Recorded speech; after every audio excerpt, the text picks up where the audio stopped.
Welcome back to today's economic news. I'm John, your host, and today we're diving deep into a topic that has been stirring the pot across the nation: the culture war over transgender athletes in women's sports, particularly as it's unfolded anew in 2025. Now hold on to your hats, because this saga is far more than just a sports issue. It's a complex web of societal, political, and economic threads that, quite frankly, should have you outraged. Now, before we delve into the nitty-gritty details, let me paint you a picture. The year is 2025, and the rightful debate over who competes in women's sports is not only a headline-grabbing battlefront in the culture wars, but also a significant financial and political flashpoint. You see, it's not just about who crosses the finish line first. It's about rights, fairness, and yes, your dollars being seemingly tossed around like confetti at a parade. And as always, it's about who wins the fight for the narrative.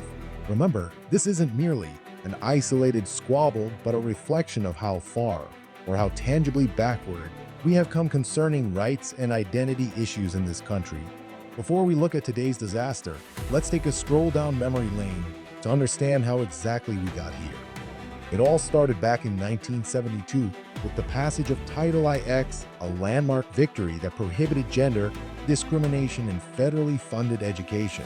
Over the decades, it empowered women in sports, but gradually faced challenges as our definitions of gender evolved. Fast forward past key Supreme Court rulings recognizing transgender rights, and you find yourself at a volatile intersection of civil rights and athletics. By the time we reached 2020 and 2021, the political landscape had started to shift drastically.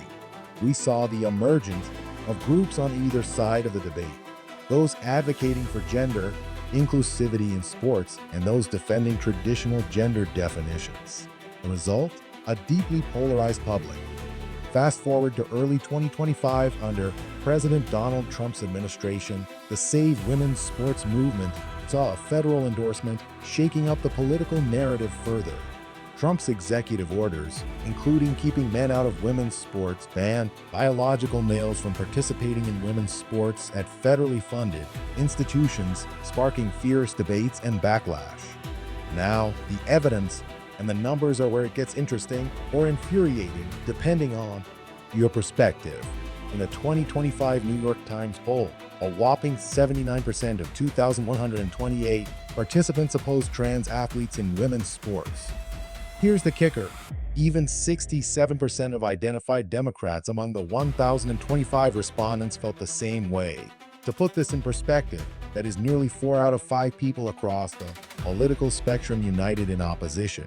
And yet, the political and financial resources expended to keep this debate alive, well, ask yourself where those resources might have been more effectively used. Furthermore, on January 14th, the Protection of Women and Girls in Sports Act was passed.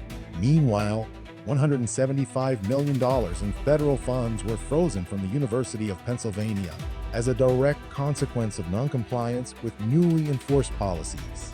Imagine if you could freeze your tax payments in protest. But no, it's business as usual. And then there was the Supreme Court ruling on May 20th, a 7-2 decision in favor of Laura Libby, marking another chapter in this ongoing saga. Multiple NCA compliance changes followed in August, each carrying hefty costs and burdens for educational institutions. Here's where I ask you, do they think we are stupid? Do they believe we don't see the inefficiency, the resource waste, and the misguided priorities?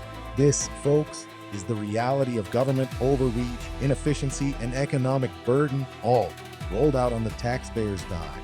And here we go, the libertarian rant you've been waiting for.